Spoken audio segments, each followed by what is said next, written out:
Il-ġurnal tal-Partit Nazzjonalista In-Nazzjon ammetta l-gidba li ppubblika fil-faċċata tal-istess gazzetta 4 tiem ilu dwar il-Fondazzjoni 2018 u d-direttur artistiku tagħha Mario Filippa Zoppardi.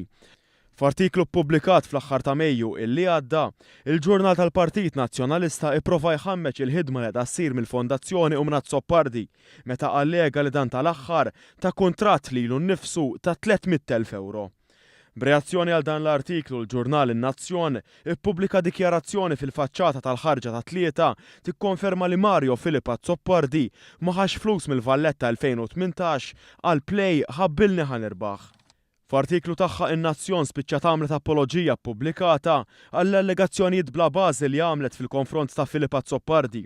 Fl-artiklu in kwistjoni ingħad li fl-ebda ħin jew stadju id-direttur artistiku tal-Fondazzjoni ma ta' jew ipprova jagħti kuntratt lilu nnifsu kif ġie allegat mill-artiklu f'dan il-ġurnal.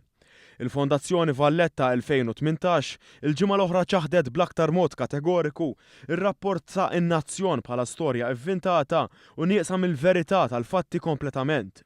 Fi stqarrija, il-Fondazzjoni qalet li waqt li tapprezza li n-Nazzjon iddispjaċjata dan ir-rapport u l-inkonvenjent li ħolqot lill-Fondazzjoni u lil Mario Filippa Zoppardi saħqet li l-proġett Valletta 2018 bħalma dejjem kien se jibqa' proġett ta' poplu kollu.